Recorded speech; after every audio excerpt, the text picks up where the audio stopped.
Hi, everyone. Welcome to The Wheel of Mind, a character point of view reread podcast dedicated to Robert Jordan's The Wheel of Time series. This season, we've been taking a deep dive into Moiraine's point of view. I'm Lajara Dane of the White Ajah. Hi, and I'm Giskel Cimaris, a scholar from Ilion. Now, just a quick spoiler warning, this is a reread podcast, so we're liable to use spoilers from any of the 15 books at any time without further warning. So if you've not read the entire series, we recommend you do so before listening to this podcast. Now, today we're here to discuss mainly Chapter 21, but many Moiraine highlights from The Shadow Rising. And I'm going to turn it back over to Lajara and take it away. For this episode, we are covering almost the whole book of The Shadow Rising. We're going to take a deeper dive into Chapter 21, but I want to back up and place us into the context of what we've covered so far in Moiraine's point of view and in the chronology of the series. So when we covered The Dragon Reborn in our last episode, Moiraine doesn't have any points of view there, but we covered some of her notable quotes along with some from The Great Hunt. In The Dragon Reborn, she is not with Rand most of the time. Rand is running away, and he has very little points of view either. Moiraine, for the most part, is with Perrin, Loyal, and Faile. And so we get to see her interacting with Perrin, those two forming a one-on-one relationship that they didn't really have before, her influencing his leadership arc. And we get to see her clashing with Faile and really just annoyed at more of these kind of blips that keep happening that must be part of the pattern that she just didn't foresee. Now she's working a lot more with Rand directly, or wanting to, rather.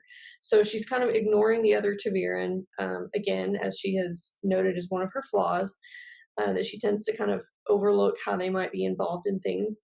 And she keeps trying to work with Rand, and as we've seen from the end of the Great Hunt onwards, Rand is even more adversarial than ever. With that, he has now added his interest in learning about and fulfilling the prophecies himself. So not only do we have Moiraine keeping things from Rand, as she's been doing from everyone since the beginning of the series, but now we have Rand making his own plans and keeping those from Moiraine and everybody else.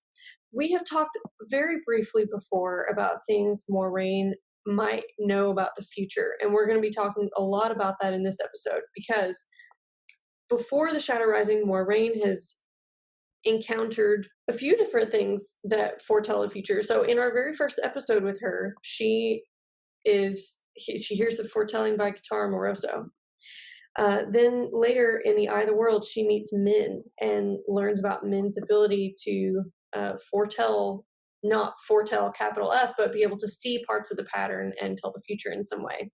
So we have suspected some of the things that she said at some point in the series may be due to things she saw from Min's visions, but that's never really clear. We don't ever hear exactly things that she's heard from Min and what she does with that information. In The Shadow Rising, now we add to that her going through the Twisted Stone Doorway, ter'angreal, and Tyr.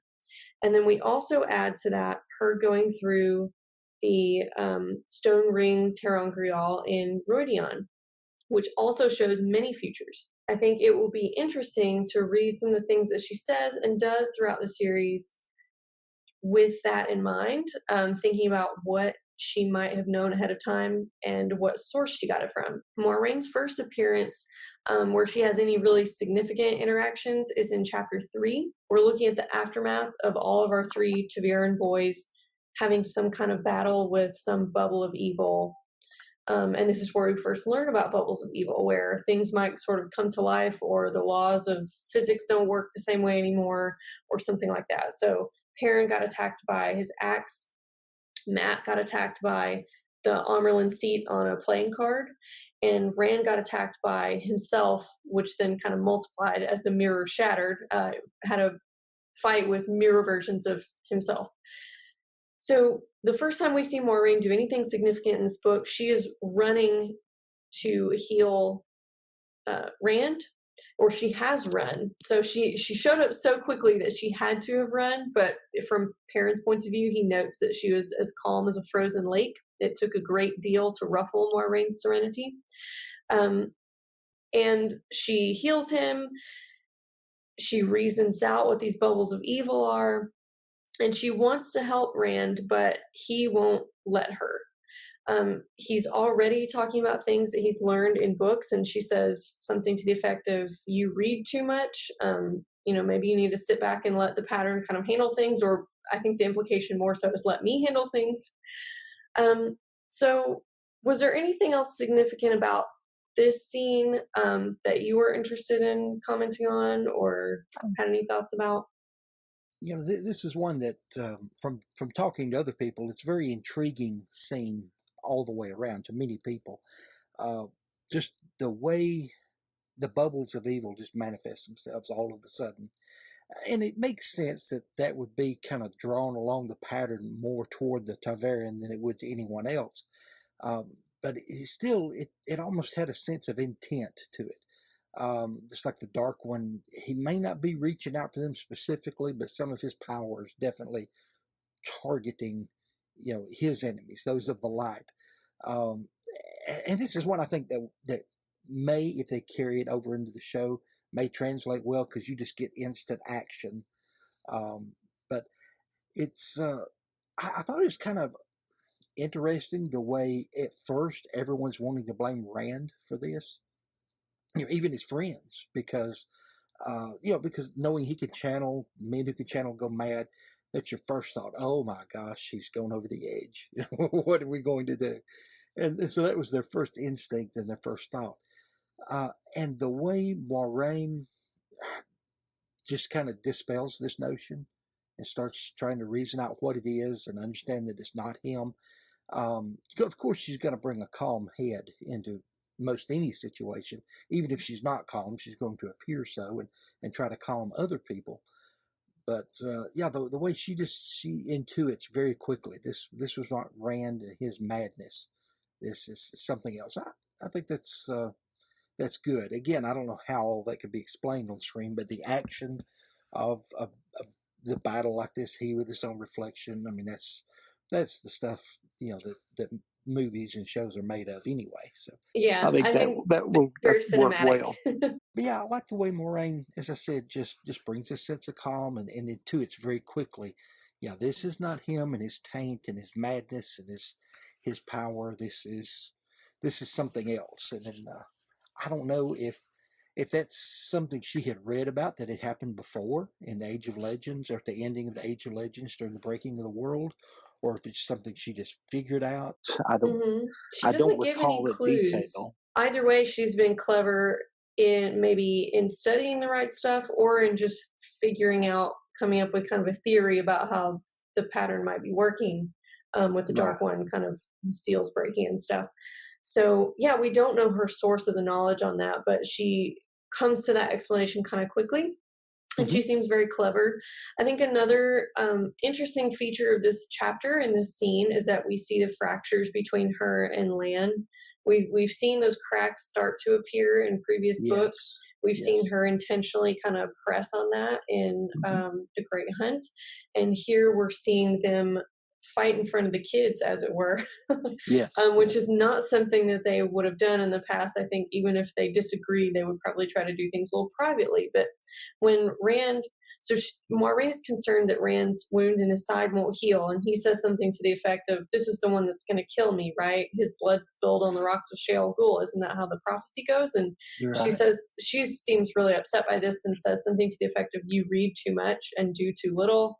Um, and Lan is sort of like, get off his back. He's just trying to save himself, Yeah. in front of everybody, which I think it was nice that Lan was coming to his defense, and it's good to know he has him in his corner like that. But I think that kind of disagreement in front of Rand is not doing any more to help Rand trust her.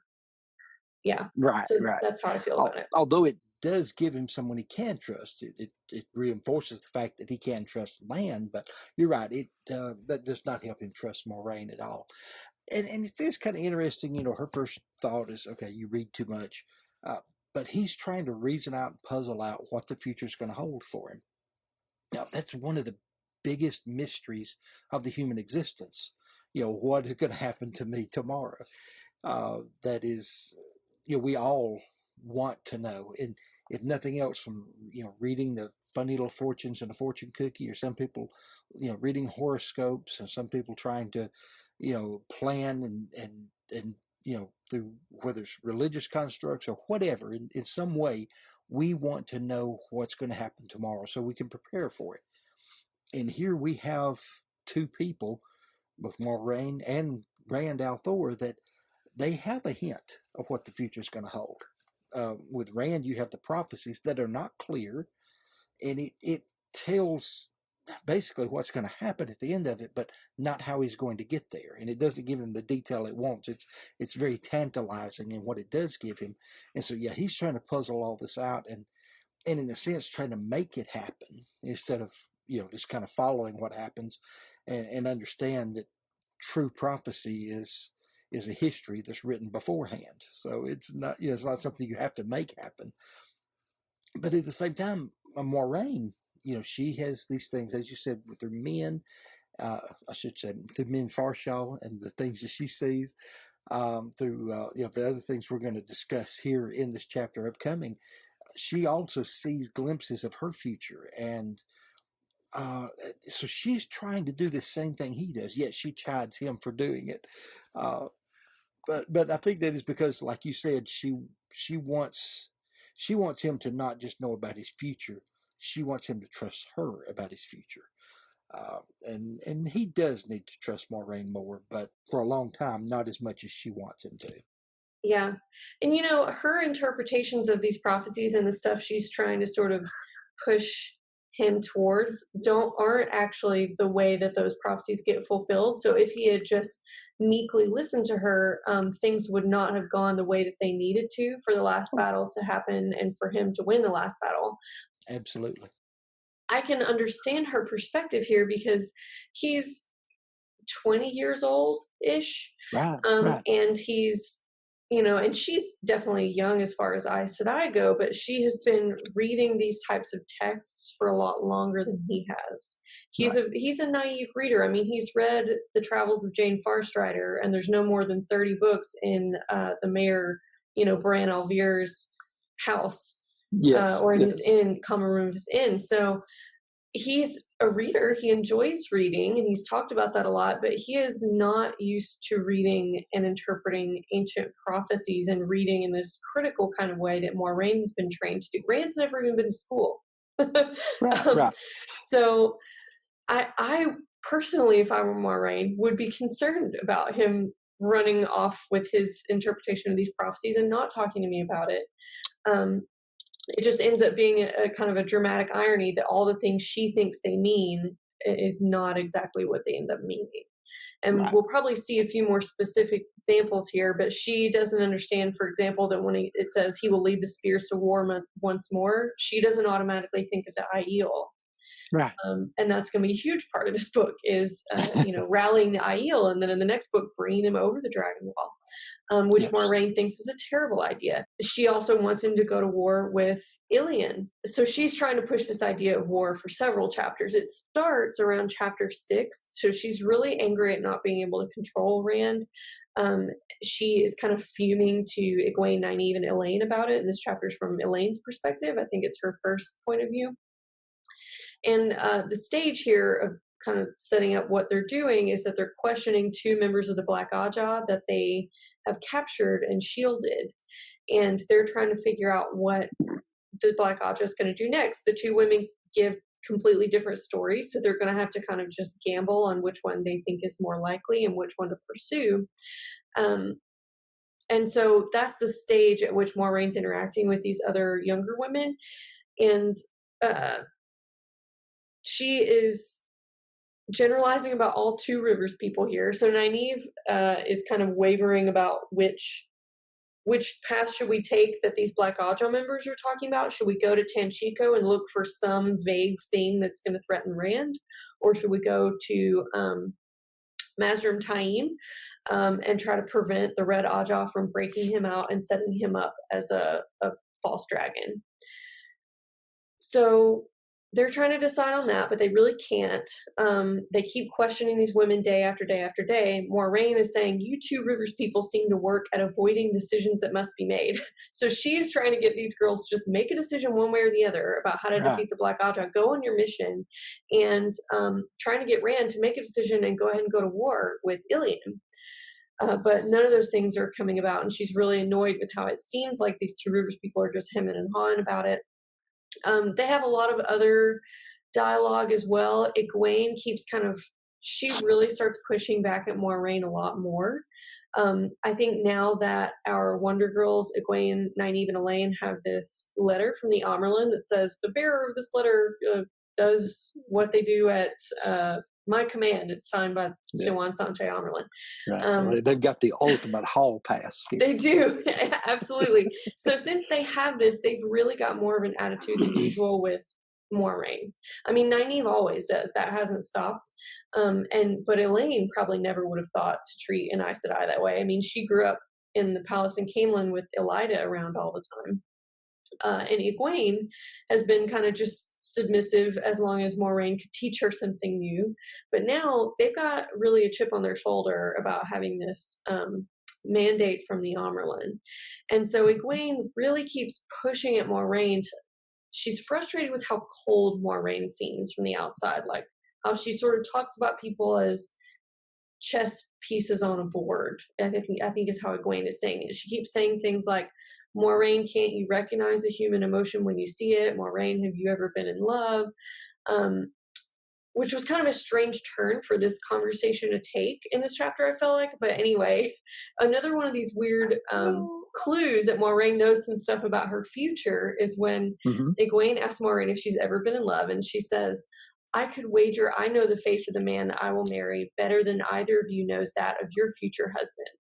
Right. And the girls are like, "What are you talking about? Who are you going to marry?" She says, "Perhaps I only meant we share an ignorance," and then reassures Nynaeve that she's not talking about land, which I don't think anybody thought that she did, but she knows how sensitive Nynaeve is about that kind of thing. Both of the statements are the perfect Aes Sedai statements. You never really said what you did or didn't know, or claimed that you did or didn't know. So she threw that out there and then kind of danced around it perfectly. I look the part of this I see with the girls pushing back in the way they're doing is typical, especially if we look at their age. It's easy to forget that these are still young girls, 17-ish. or not young girls, but 17, 18, something like that, and they're very powerful. And they're still naive about certain things, but they're learning very quickly because they've been in some tough situations already. They have faced Black Aja. They have been captured. They've realized how weak they are in against the Xianchen and the Damane collaring. Again, being shielded by the Black Aja, unable to fight or do anything when they were there as prisoners in the stone, used as bait.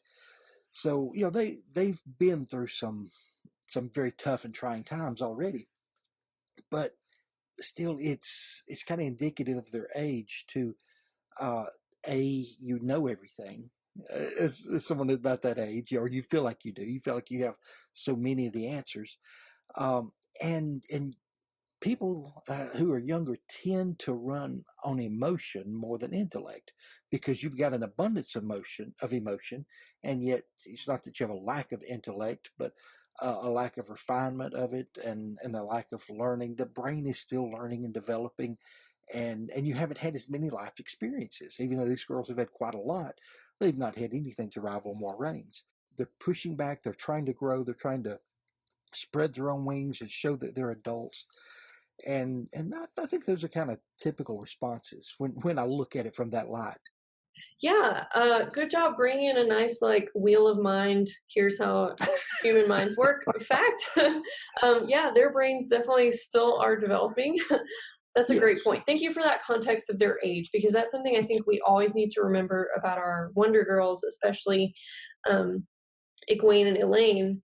Nynaeve, our thing to remember about her is mostly that she's had this position of leadership for a long time, but she looks too young to have it, and so she's always had to try to justify her power and be insecure about it.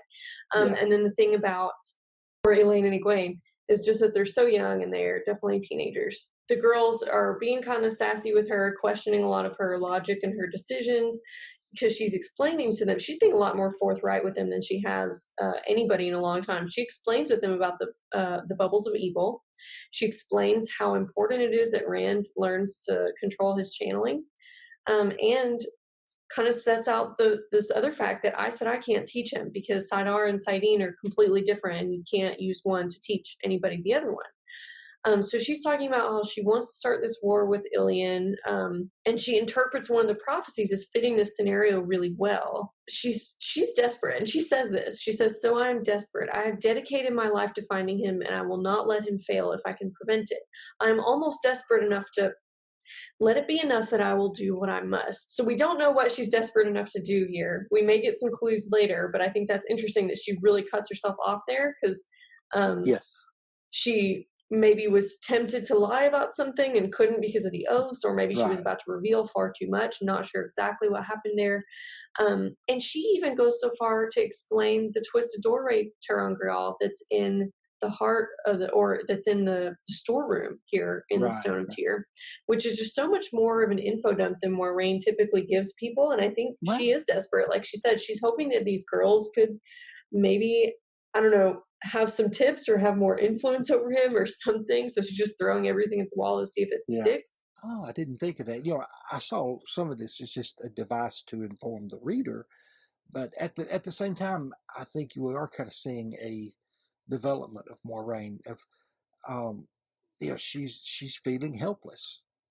She's reached kind of her limit. Everything she's tried, she's already talked about how stubborn Rand is, and I don't think she's gotten an inkling of not only how stubborn he can be, but how headstrong he can be.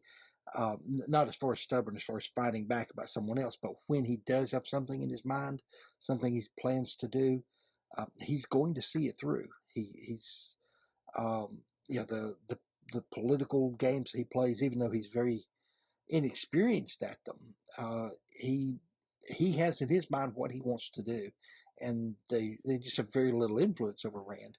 And as we see, in some ways, he can be as cold as ice.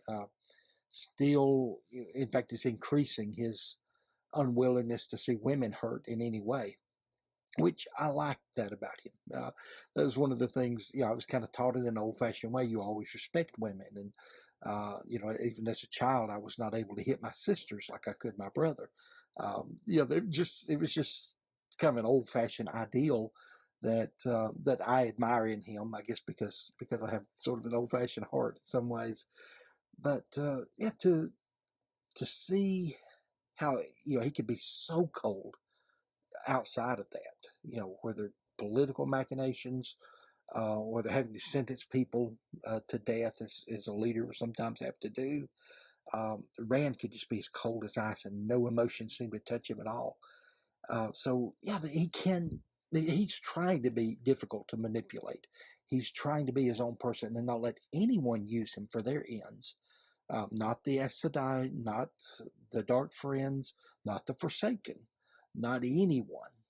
He wants to do it his way, win or lose. He's going to do it his way. So, and now that Moiraine is getting a hint of just how intransient he is, and how just immovable he is, I think she is trying everything she can. Let's reach out to the friends a little more. Let's be a little less mysterious here. Let's um, let's do something to get through to him. Yeah, and she sees very soon in upcoming chapters how dire it is that somebody get through to him somehow, because she's concerned not only about the fact that he is maybe recklessly acting and doesn't know about politics and is interpreting prophecy when he doesn't know how to do that, but there's also the madness to worry about. And she sees some signs coming up soon in chapter 10. They have a battle, so some shadow spawn get into the stone through grain barges that nobody noticed. Chapter 10 it's rather chilling to me with the Dark Friend and shadow spawn attack, because again, to move that number of people right there into Tyr, to the stone itself, when I say people, that many enemy troops, even on the grain barges like that, It shows the desperate lengths that the enemy's going to right now to completely derail Rand, al'Thor, all three of the Tavarian. I mean, they are desperate to get their hands on them. It began with basically the wanted posters, if you would, the holographic I wanted posters of the three of them, and in each book, it's just their inability to interfere with these three is really getting to the Dark Friends. We're never really shown. Hey, is this one of the Forsaken that came up with this plan? Is it some of the Black Aja? Is it some of the other Dark Friends? We don't really know. Because there's so many Forsaken, and there's probably plenty of other high-ranking Dark Friends as well, who were out and about in the world before the Forsaken were unsealed. And then we've also got the fact that the Forsaken are at odds with each other. They don't really cooperate well. And so here in this battle, we see different groups of Shadowspawn fighting each other. Yes. Which they were probably under the command of different Forsaken or different Dark Friends. And so we don't know. It's so chaotic. Nobody knows exactly what people are trying to do to Rand. There's some orders to kill him. Some other people have orders to make sure he doesn't die. And so it's a really scary situation. Rand, luckily, he ends up just kind of having some memories from Lews Therin bleeding through without realizing it. And he's able to channel, and just instantly kill all the remaining Shadowspawn, but not before civilians in the Heart of the Stone have died, including a girl that he finds, a child.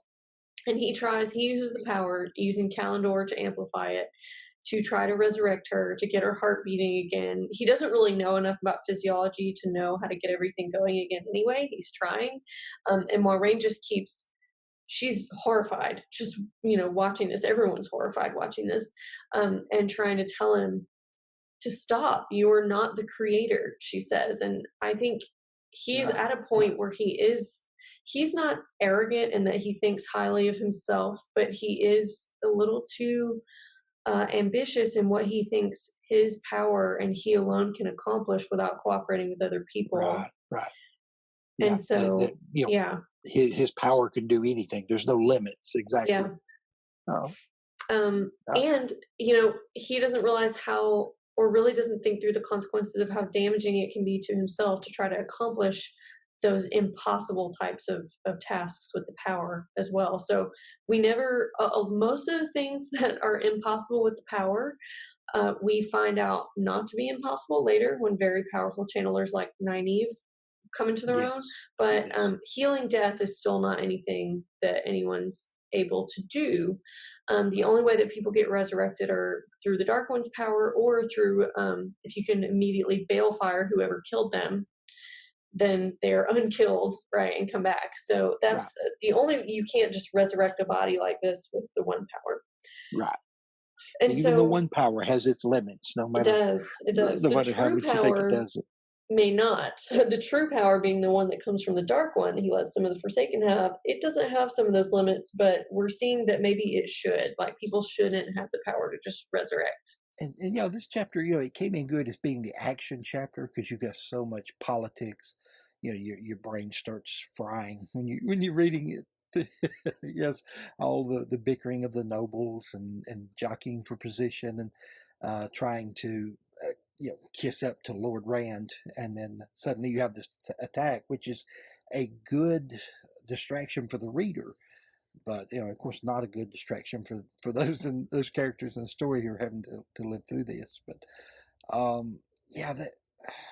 the thing of him trying to resurrect the girl. At first, I thought we were going to have this moment the first time I read through it, where he does the impossible and everyone is awed by it. And I'm kind of glad they didn't, because realistically, everything has limits. To those people who don't understand the limits, they're going to try them. You give any teenage boy a sports car, and he's going to quickly learn the limitation of physics and how tires will not grip any surface at all speeds. Things like that happens every day, sometimes with very bad consequences. Luckily, many people walk away from those type accidents, but no sometimes we have a feeling of invincibility, and you got to experience limitations to know that there are limitations. So, yeah, that's one of the things I saw with this is, in his mind, I could do anything, just because of all this power. He is extremely powerful, yet, he could never know where his limits were until till he found them, till he tried. He couldn't have just heard Moiraine telling him, "You can't do Right, that." Yeah, right, he had right. to You try it. had to kind of see it. They had to see. That it was a sick parody of life, not life. And I mean, it wasn't even the shambling zombie; it was something worse than that. And it's just so heartrending to read through that, to see it from other people's eyes, and his dawning realization of what he has done and what he's not done. Well, I like the way Moiraine handled it.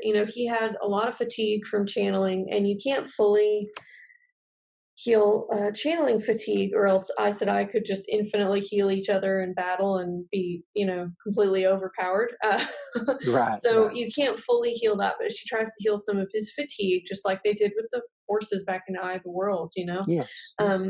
But she intentionally doesn't dial it up all of the way. She leaves some fatigue so that he can sleep, and maybe also so that he can understand the consequences of his actions, Right. so that he can feel the exhaustion from it and understand that he needs to respect not only the limits of what the power can and should do, but the limits of his body, Mhm. so that he can stick around long enough to be in Tarmangadan. And at the expense of slowing down this conversation, I just had this thought. It may be totally unrelated, but I wonder how much of this was, just trying to right or wrong in the universe, where someone young and innocent died who should not have, who had nothing in this, and how much of it is this desire of his to escape death at Tarmangadan.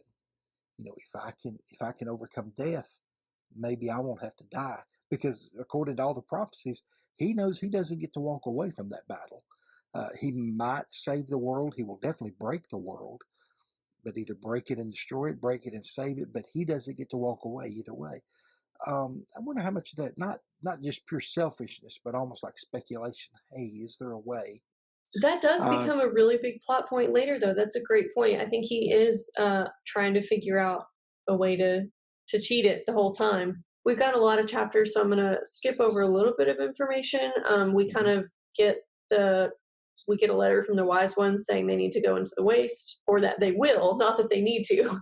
I really right. like that, and I would love to kind of dive into it in some, I don't know, I guess we'll have to look at it in a future season if we do. Maybe I think it's from Egwene's perspective. So we know that we're going to end up going into the waste at some point. But before that, Moiraine decides to go into the twisted doorway, Terangrial.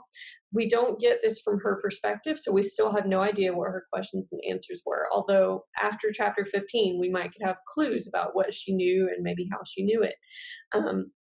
But what I find hilarious is I just love the scene, because we see Matt going in. When Matt pops out, then Rand comes out, and then Moiraine comes out, and she's like, "What are you doing? You were both in there."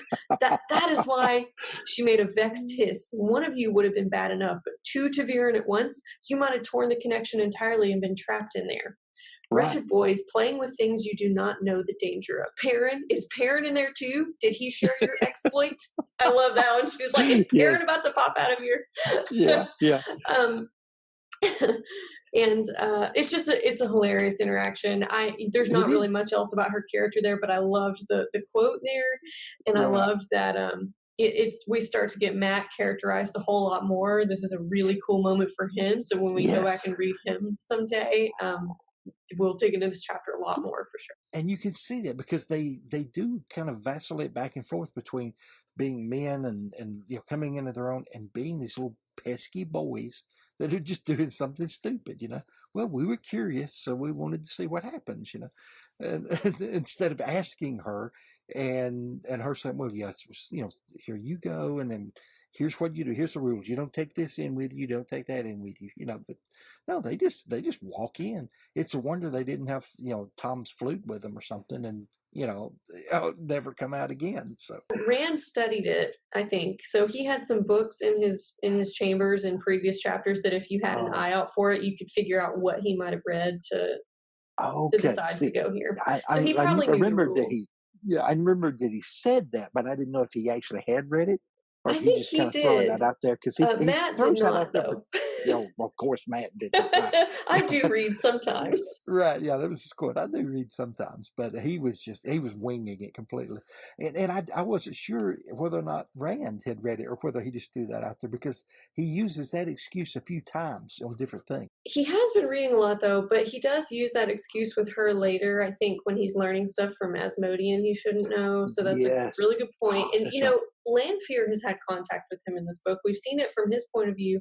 She's been there a couple times, and he's doesn't seem afraid of her, which is something Moiraine notices. When she's mentioned, he doesn't flinch or anything, and she's really Right. worried about what that means. Rand's already trying to think about how he could use the Forsaken, which is kind of scary. Again, not really thinking about his limits very well. He kind of Right. gets lucky there. But yeah, I think Rand probably did actually read this one in a book, but there's a chance Lanfear might have said something. I don't know how much she knows about the fin, the elfin and the eelfin. I always forget which is which, but Yeah, me too. so there's a chance though that she may have kind of skewed him that way, and Rand was using the books as a cover. But he did have books in his chamber with titles that would line up with this. So he may have been honest this time, but I would side eye that comment every other time he says it in the future. We're on now to chapter 21, which is the one that's actually from Moraine's perspective. Chapter 21, Into the Heart. So in this chapter, in short, Moiraine analyzes Rand's political choices as he announces aid to Kyrian and that he's leaving Tyr. But to go into more detail, initially everyone's summoned by Rand to the Heart of the Stone, which is a really unusual occurrence. They only gather there 4 times a year for certain ceremonies. Lan is not there. Moiraine doesn't know why and doesn't know exactly where he is. He seems to be outside the building, and so she's pretty upset about this. Moiraine is staring down all these ladies to get them to back down so she can have a better view because, as we know, she's short. Yes. So she just glares at people until they move. She tries to tell Egwene to get Rand to confide in her because she really is desperate to control him in some way. But Egwene no longer will respond to such open direction now. So Moiraine doesn't realize, she didn't realize Egwene was already this kind of headstrong. She also didn't realize that Egwene and Rand have broken up at this point and decided they don't love each other that way anymore. And so she thinks that Egwene is just upset with him because he's openly got Elaine on his arm. She thinks that Egwene's jealous, but that's not the case, as we know from their perspectives.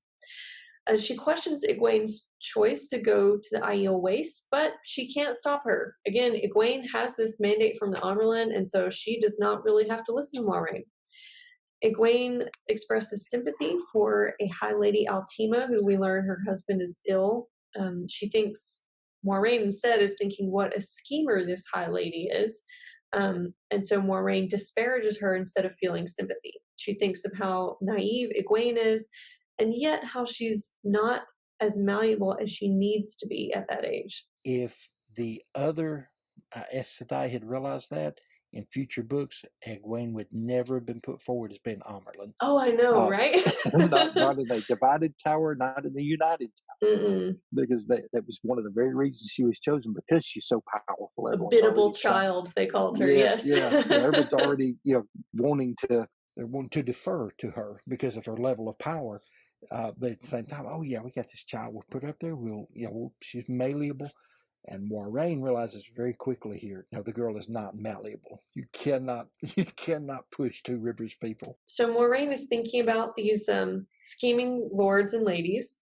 Tom has been assassinating them or really manipulating them into killing each other. He's been doing his thing as usual. And she knows this. Yes. Moiraine in previous chapters had confronted him about it. We just didn't cover that.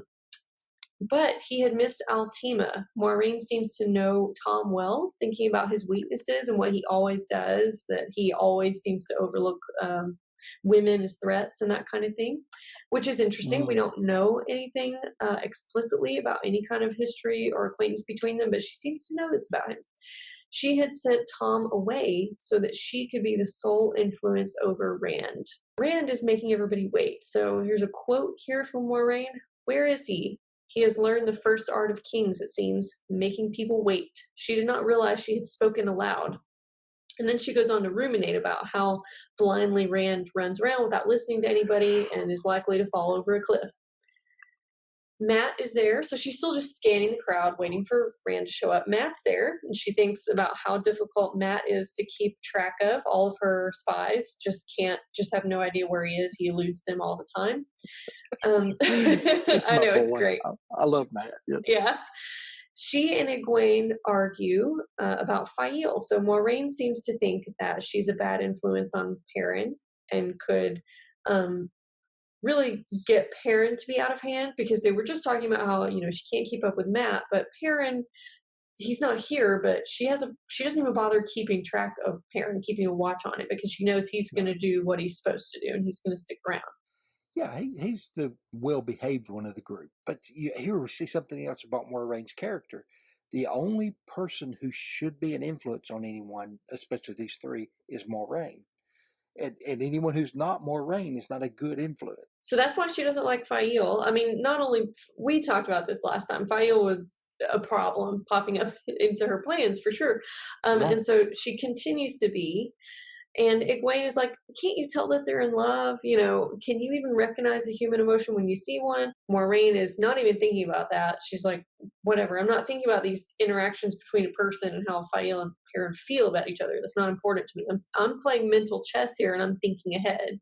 So she's thinking about trying to get a spy to chat with Fael about secrets she's keeping from Perrin. Yeah, so Fael has not actually revealed the identity of her family to Perrin yet. So, Moiraine is concerned about that, and she wants to have a talk with the girl, but she knows she can't do that directly, so she's probably going to get a spy to do it. Rand shows up, finally. He commands aid to Cairhien instead of war with Ilion. So Moiraine gives him a mental nod, thinking about, he's done some things right with the lords he's taking with him and the people he's keeping behind, and Tom must have really gotten through to him, despite the fact that she kept trying to get people to take Tom's notes out of the coat pockets and stuff that he'd been slipping to him. But Moiraine thinks that this is going to end up being just as deadly as a war. So Egwene is pleased at first, like, oh, we're not going to war. He's going to go help the starving Cairhien. But Moiraine knows that this is going to be just as dangerous, and it's not going to accomplish any of the goals of testing himself against the Forsaken. So she believes that via war with Ilion, Rand could have bound Tyr to him more strongly, because we know there's that long rivalry there between them, and gained Ilion as well if he'd been able to capture it while testing his power against one of the Forsaken. She wonders who is sabotaging his plans, because she's tried to remove Tom from the equation, so he quit doing that. And why is he not afraid of Lanfear? The possibilities are chilling. She thinks that he missed with Lady Altima, we mentioned earlier, but then Rand, because he puts her in charge of distributing the aid in Cairhien. But he puts Altima's ailing husband in the care of Altima's biggest rival, Istanda. So Moiraine is actually pretty impressed at how savvy Rand has become to kind of neutralize these threats of these women. And she sasses Egwene about it, who doesn't really understand what happened, but she knows that something was kind of clever. She says, I think she was only overcome by emotion, from the Lady Altima who fainted. I think she was only overcome by emotion. I can recognize it, you see. The ladies are tending her. I love that. I love when she gets sassy with the girls. And then Rand ends his speech by thrusting Callandor into the rock in the heart of the stone. Moiraine is stunned, and she cannot answer about whether he is mad. She's really upset that she can't learn any more about the Aiel, and figure out why they're nervous about Aes Sedai, because an escort of Aiel kind of walks Rand out of there. Moiraine catches up with Rand, and he and Egwene are reminiscing, and she has to cut them off. That's not important right now. He says he stuck the sword back into the stone because of prophecy, but she thinks that he forgot anybody else can draw it back out. You doofus, after you took it the first time, now none of the traps are on, or none of the wards that were around it are there protecting it.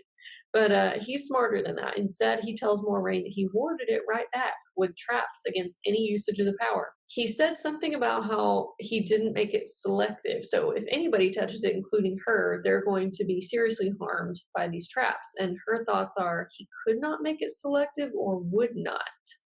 And so Right. she decides not to underestimate him anymore, which is one of her better decisions in this book. Yes. um, Yes. Agreed.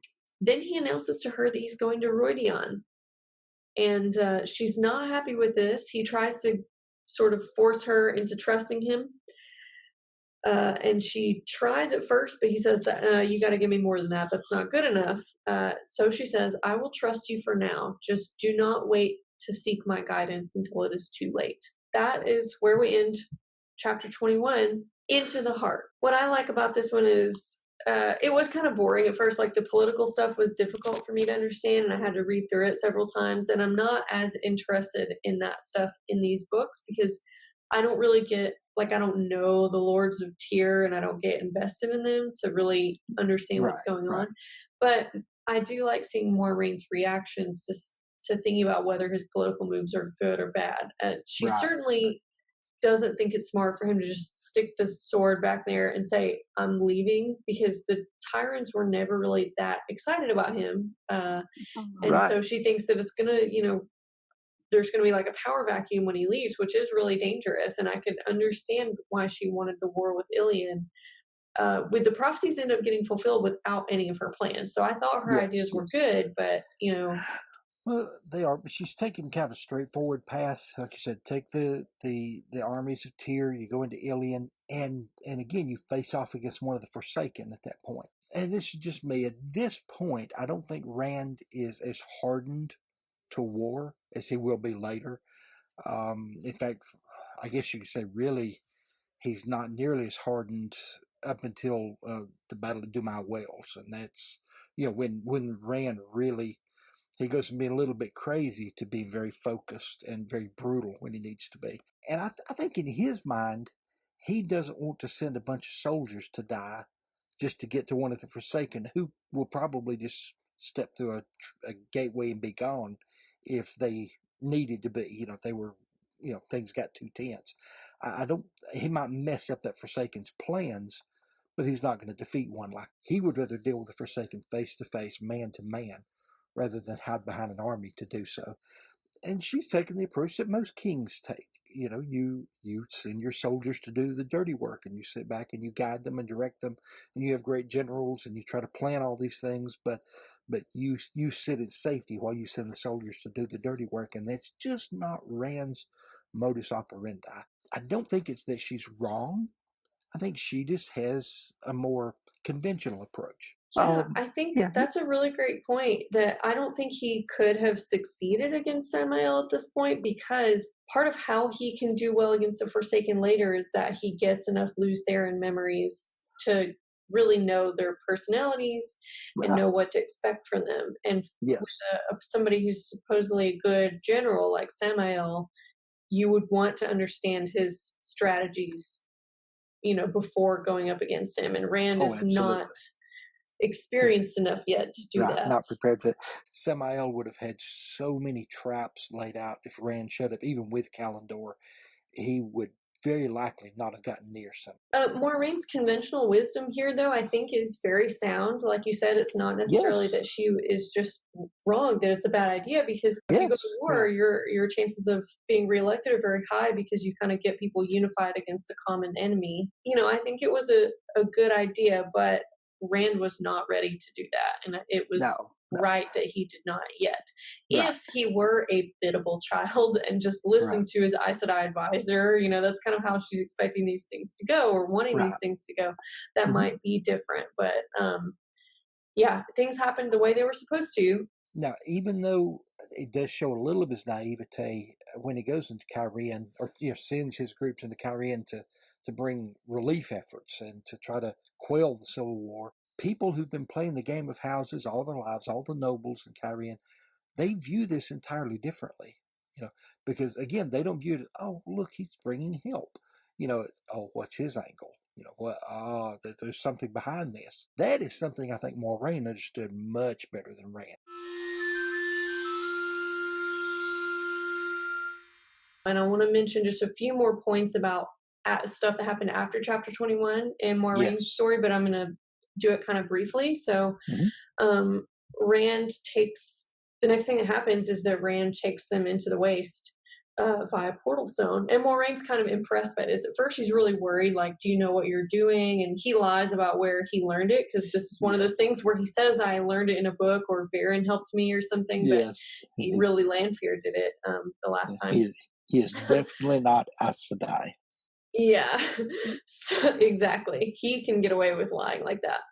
And Moiraine learns more about the dream walking, and so the wise ones, Aiel wise ones, are talking about what they've seen in dreams and what they've seen her do, and what happens if she didn't show up, what happened if she showed up without Lan, and all this other kind of stuff. And she learns that they saw her going into Rhuidean. So after Rand went, she did, and she goes in through the columns that women go through when they start their Wise One training, and they get to see many possible futures. We're given to understand that the way these work is you see um, many different possible permutations of your future and how that ends up, but you don't remember all of them after you come out. You get more of a general sense. You might encounter things and then sort of have deja vu and then remember what the outcome of that is when you make a certain Right. choice. Or just kind of, it sort of seeps into you somehow, even if you don't explicitly remember it. I would say it would still be an implicit memory, which is our more Yes. unconscious, like muscle memory and that kind of stuff. So I think it kind of seeps in implicitly. That seems like how they describe it. And so when she comes back, Egwene is really curious to figure out what she saw in there. We never know exactly for sure until she mentions stuff in her letter that she saw in there, but there's probably plenty of other things. Moiraine discusses how to guide Rand. So she says the memories fade, Moiraine said just as quietly. She did not look away from her distant vision, and her voice was almost chill enough to take away the heat in the air. Most are already gone. Some I knew already. Others, the wheel weaves as the wheel wills, and we are only the thread of the pattern. I have given my life to finding the Dragon Reborn, finding Rand, and seeing him ready to face the last battle. I will see that done, whatever it requires. Nothing and no one can be more important than that. That's all she will say about what she saw when Egwene keeps trying to press her about what she experienced. And here we get some idea that she may see her potential death, because after this, she gets a whole lot more desperate. I think it's interesting that she said some I knew already, and like we've said, she's had other contact with the future, like through men's readings, and then through the visit to the snakes that she just had a while back, which we never know exactly what her questions or answers are. Right. But some of this might have been redundant with that. She does speak to some degree, I think maybe to Lan. I don't have exactly who she was talking to. She talks about some of what she sees later, like of ways that she tried to guide Rand and how that went wrong. She even sees one reality where she seduces him, where she does sleep with him, and realizes that that was everything. She doesn't say how, but it was a disaster. Right. That's in the So, next book. So yeah. oh yes, Yeah. Sorry, I jumped ahead there a little bit, but she's already changing her orientation towards Rand quite a lot at this point. So in the beginning of this book, she said, I'll trust you, but please don't wait to come to me. Please come to me before it's too late for guidance. And so she has agreed to sort of back off until he asks her. But she doesn't exactly do that when they're riding around in the waves. She's like, hey, are you sure? Prophecy is really difficult to interpret. So if you need any help, I'm here. Yes. She does that several times, and she's so desperate. And we know people don't respond well to that kind of desperation, whether it's romantic or otherwise, anything else. Like if she had just completely backed off, he may have reached for her at some point. But I can absolutely understand her desperation because she sees either an imminent death for herself or at least being taken out of the picture for quite a long time, as ends up happening. Right. So she knows she has very little time with him. And all of her interactions with him in this book and the next one revolve around that. It would be so difficult to be in that position where you know something that is about to happen and you can't tell anybody because the telling would change the outcome. you just like there's no way to observe interactions without having some effect upon that interaction. She knows what's going to happen, but anything she shares or tells would change because she knows that as much as he kind of disdains her and distrusts her in some ways, he would move heaven and earth if he thought she were going to sacrifice herself. Just he would do that to save her. And to heck with the world, to heck with the Tarmangaidon. I'm not going to stand back and watch her sacrifice herself for me. She knows that about him, and she's probably seen it in different possible futures. So she has to do it in such a way that he doesn't know, that Lan does not know, the girls don't know, no one can know. And that would be tough. I've been in situations where I had information that other people didn't have, and it's so difficult to carry on a conversation because like that's the forefront of your mind, but you cannot share it, for whatever reasons. You can't do that, privacy reasons or whatever, and you want to so badly because it's at the forefront of your mind, but you have to make sure it never gets in the forefront of theirs.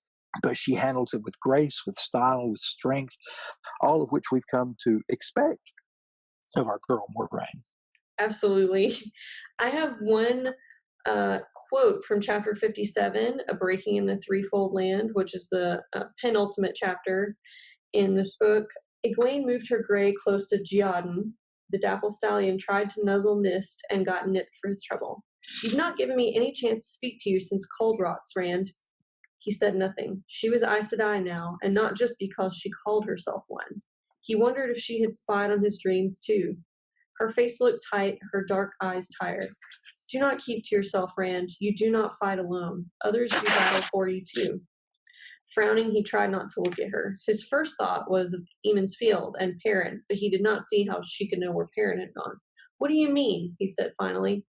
I fight for you, Moiraine said before Egwene could open her mouth, as does Egwene. A look flashed between the two women.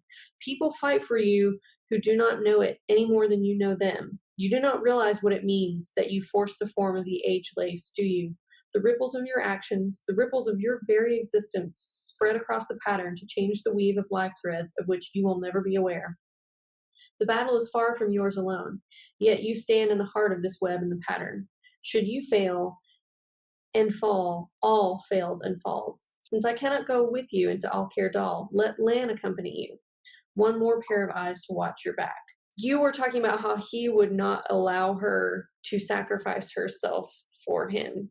Right. And she's trying to say, and other people have to say this to him as well, you need to let other people be heroes as well. This is a very big piece during the last battle when Egwene, major spoiler, Egwene sacrifices herself. Right. And right. He hears these voices of all these people, including hers, saying, you need to let us be the heroes too. It's not just about you. Right. And it's not that he's been arrogant in a very selfish way or anything. It's that he believes he has to do this all by himself. And I think Moiraine beautifully sums up that really whether she has a choice or not, other people are fighting for him, including herself, and she's going to do absolutely everything that she can to make sure he gets to the last battle. Right. Well, you could see the selflessness of it, that he's willing, once he's gotten to that point, he accepts he's a dragon reborn, he's willing to sacrifice his life, but he doesn't want to sacrifice anyone else's. Not, there's a time you will accept a sacrifice to save your life, but if you know you've got to give your life anyway, it doesn't matter whether you're, cop on, working out in the streets, whether you're Rand al'Thor trying to save the world. If you know you're about to sacrifice your life, you don't want your buddy to have to give his as well. So we see the mentality of it, and that's what he's trying to do, but it's too big for him. Their choices to make, that's part of their agency as well, that he doesn't need to take away from them. And that, that's his biggest problem. That's the biggest problem with him being so unwilling to put women in harm's way at all, is that he does it in such a way as to also keep them from making their own choices to put themselves in danger, like with the maidens. Exactly. And so that's why I call his position kind of a benevolent sexism, because he's trying to be nice, but it is in a way that limits women's agency at some points and their ability to, make important sacrifices like he does. And you see at times it probably places them in further danger. Uh, it's one of the things you could make a small sacrifice now or a larger one later.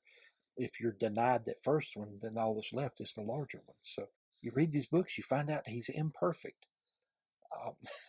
as are we all. We have surely given us enough here to make a pretty long episode out of. So, all right. So I hope you'll all join us next time for episode 16, where we cover chapter 7 and chapter 52 of The Fires of Heaven.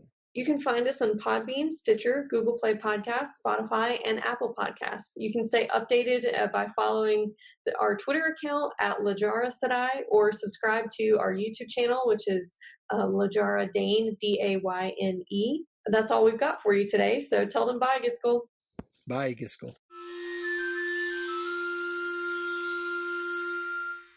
When it comes to, I'll just refer to them as the snakes and the foxes because that's much easier to remember.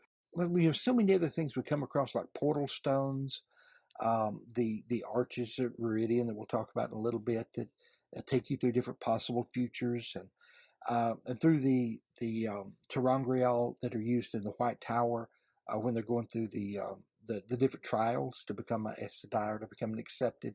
And we've talked about that, how these things appear to be alternate realities, but they're alternate realities of the same world. With the snakes and the foxes, to me, the way things look different, looking out of the window, the way the perspective changes. First you're looking north and you're looking south. The next window when you're going along a straight corridor, and just strange things like that. I don't really believe that's an alternate reality so much as a separate planet altogether. Oh, yeah, because it seems to have non-Euclidean geometry. Right.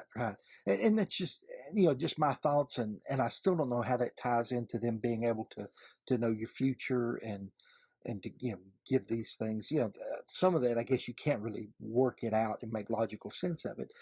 But to me, that is either an alternate reality that is so bent and warped until space and time is not the same there as it is here, or it is an entirely different world.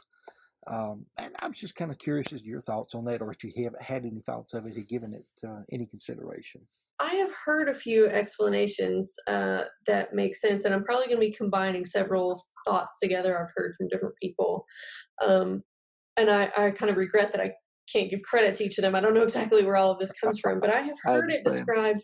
Some of it comes from interpretations of when Varen explains what Teleron Riyadh is to Egwene, which I think happens in the Dragon Reborn at some point. We just didn't cover that because there's no Moiraine involved. But Right. Varen draws out some lines showing that some worlds look like they're parallel threads in the age lace or something. I can't remember exactly how that goes. And then she also draws some through that are perpendicular, and a bunch of those run parallel to each other, but they're like perpendicular to the reality our characters are currently in.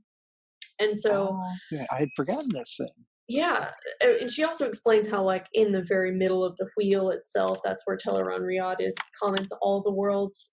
So the portal stones, from what I have understand and other commentators have kind of pieced together, is that those seem to be, the portal stones are parallel worlds built from the likelihood of some other choices being made. And if a choice is very unlikely, that world is very, like, not very present. Everything's kind of not there as strongly somehow. And then some of those folks have also theorized that the worlds of the snakes and foxes, that is one of those perpendicular worlds, which I don't know that you can make a lot of sense with that in terms of space-time, but their point is maybe they are able to see and move through different dimensions, and so they are able to physically read the pattern because they're, I guess, like, metaphorically looking across at it another way. So I relate this to the way that I've heard other people explain to me what it would look like to fully see in fourth dimensions instead of seeing in three and moving through the fourth, not being able to see it. So the fourth dimension being time. And so we can perceive all three dimensions and just move through the fourth, so we're not aware of it. Kind of like if you were, I guess, an organism living on top of water, you wouldn't perceive the water, the plane that you're on. So a creature who could see in 4 dimensions and fully see all of those and move through a different one might see a human looking almost like a long caterpillar like thing, where at the beginning you would see what the person looked like at the beginning of their life, and then the end of this organism would look like the end of our lives. They would see us all stretched out at once. Ah, yes, yes. And Ah, that so makes sense. Yeah. I think that I think the snakes and foxes are able to see something like that, so that they can. I don't know that it's completely analogous, but that's a way of Right. No, they're that, seeing in another dimension somehow. yeah. Yeah, that kind of makes sense to me. I had kind of considered just other worlds, I guess, more from a science fiction point of view. Oh, like Uh, another planet. Yeah, and that's or totally possible. yeah, Like the books by H. Beam Piper. He had several series on alternate worlds. The most notable was the novel The Lord Calvin of Otherwhen. I read that when I was very young, and I was very impressed by it. But there's all these alternate worlds, and they could jump from one to another through a machine, and they were all just different, basically, quantum fluctuation differences. You've got one where where let's just say, for instance, Germany won World War II, or perhaps Japan won World War II, or there would be another where not America was never colonized by the English; it was colonized by other groups, and you keep going until you have whole sections of Earth, thousands and thousands of them, where there's no life at all. So there's all these different possibilities, and there are millions and millions of them, and I kind of pictured it like that, but I guess I didn't really catch the part where they had the perpendicular lines. So I guess you do have those that radiate straight out that are parallel, and some are a little closer than others, literally, to where you are. And you got some, like I said, that cut across completely, that what we think of as time is something different for them, a distance, just like, and what we think of as distance becomes time for them, or something like that. So, yeah, I can kind of picture that a little better now. I'm glad I asked. Yeah, well, the only reason I would go there and get that Yes. physics with it is because Robert Jordan had a physics degree. Oh, That's what he went to school for. So I yeah. think he thought through some of these science fictiony things pretty far. That I think I agree. many high fantasy readers who are not science fiction fans may not dig into it in the way we just did. And I'm sorry if we lost some of our listeners there for 5 to 10 minutes. Yeah, um, yeah, yeah. You can wake up. We're back now. yeah. I don't know why I didn't take notes on it. There's a scene between Tom and Moiraine in this book where they kind of hint that they talk about knowing who each other is. And it's just curious. I'm curious as to when they figured that out about each other, Right. and if that's when Moiraine starts to become attracted to him, just realizing how good a player of the game that he is. And Hmm.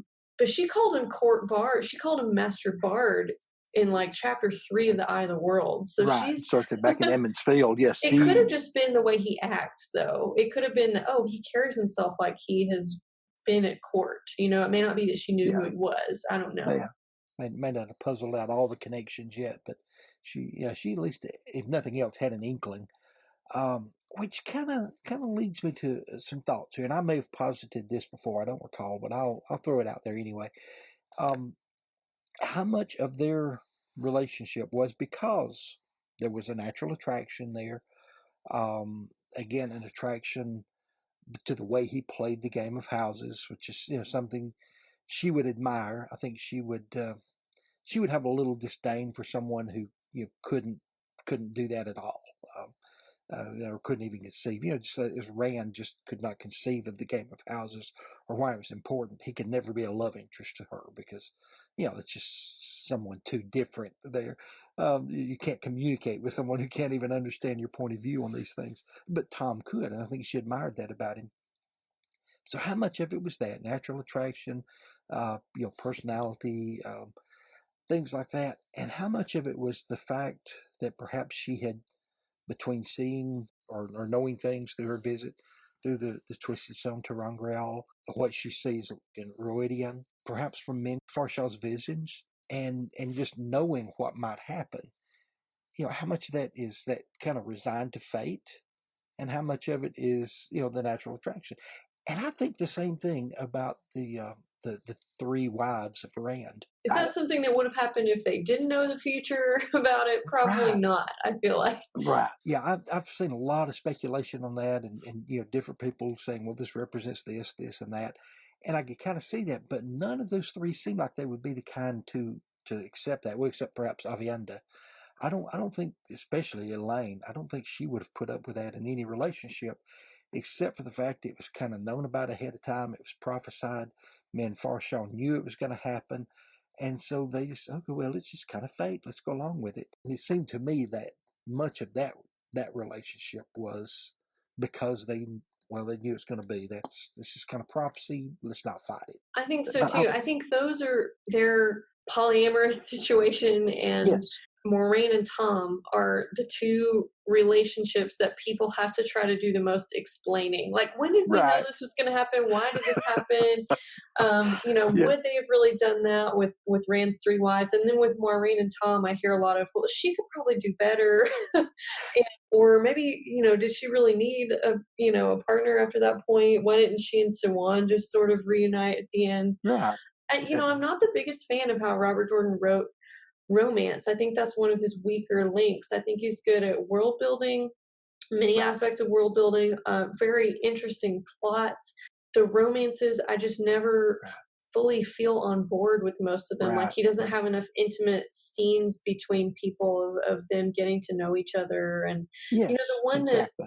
there's a lot of good Rand and Min moments much later in the book, but that was after she already knows that she's fated to be with him, or Yes. later in the books, not in this one. And then Right. there's a lot of that good antagonistic stuff between him and Avienda, where he has no idea what she's talking about, and she's trying Yes. to run Yes. from this fate.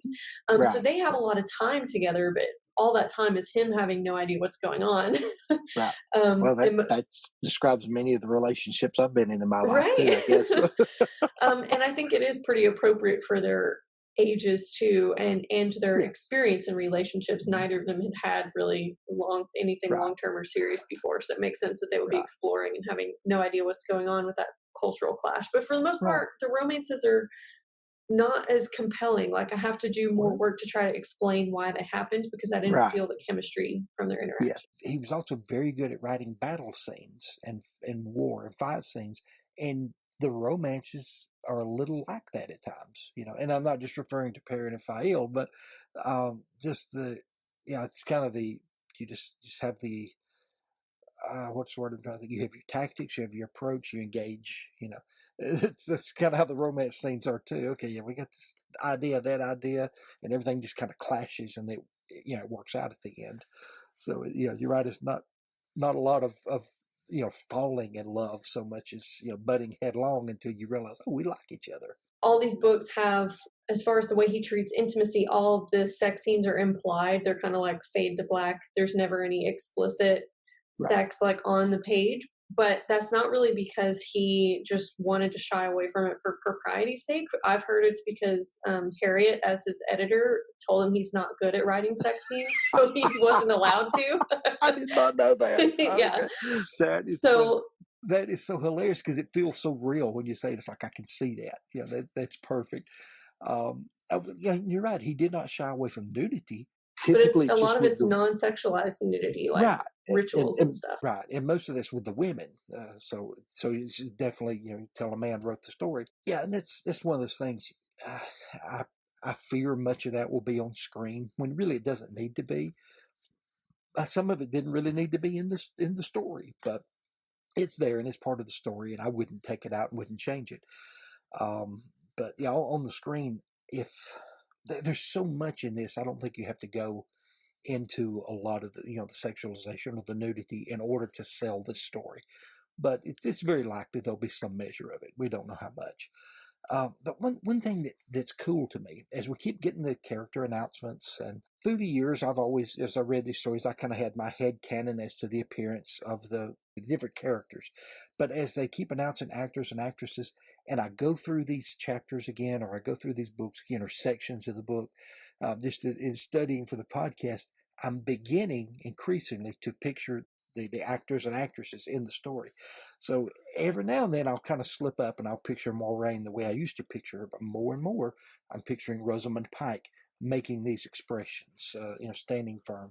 And of course, she's still a little too tall for that, but she has that presence. I think that's going to work more and more. I'm picturing these different actors and actresses in these roles, and to me, it's bringing realism to the books. I guess a deeper degree of realism. I hear you. Like, there's a lot of there's always problems with adaptations or things that I have not liked as a fan, but what I've always enjoyed is finally getting to see what people look like and getting to then put that into my how I visualize when I read the book now. Yeah. So Yes. if nothing else, all the Harry Potter movies brought the characters physically to life. All the Lord of the Absolutely. Rings movies, the Yes. Game of Thrones, a TV show. Like, I was not happy about how that show ended, like many fans were. But if nothing else, I still get to see Peter Dinklage as Tyrion, and it's perfect in my head. Right. Um, Right. yeah, I can really bring a lot of this to life because I don't imagine a whole lot of unique faces with very unique features unless they're described a certain way. And Jordan doesn't describe a lot of facial features in detail. He's never like, oh, Nynaeve has like thick lips or whatever. He's sort of Right. like, this person's super hot, or this Yes. person has a Yes. hatchet face. Yes. He says that a lot, hatchet face Yes. individual, or this Yes. person looks like they've been beat in the face a bunch or something. Right. Um, Is that not? I mean, it's so funny though, because he will have 2 pages on the architecture of a building or the tapestries and all this stuff, and then you get to the individual, and it's kind of tall, and that's it. Piercing blue eyes or something, and that's about all you get. Just you get this one little thing and very little other detail, but I mean, it's enough. you can let the readers identify with characters more that way. If you don't over Yes. describe their features, you can let them kind of put themselves in. And that's where you get all this argument about Oh. what everybody's actual skin color is in the books because Oh, I he's know. not very he's not very Right. specific about it, and he doesn't Right. map it on directly to anything in the real world. So Right. you can see yourself in it. Yes, exactly. And we've already talked about how some of the cultures, the borderlands, we tend to see them as Asian. Or you and I have discussed this in earlier episodes, and and perhaps you get some of the places like Ibu Dar, almost like they're from India. Different places. We kind of intersect what we know of different people groups now, and put them there. But with some of the actors, first I did a I guess a double take. I'm like, well, it's not what I pictured. But the more that I see these actors, the more I see their pictures, the more that I do picture them in the stories as I'm going through the story, the better I like it. So for those haters and trollocs out there online who who are just still criticizing this, hey, just read the story again and picture these actors, and I think you'll relax a little bit. It won't hurt you to try it. It will be okay. It will. Headcanon is not something that's irreparable here.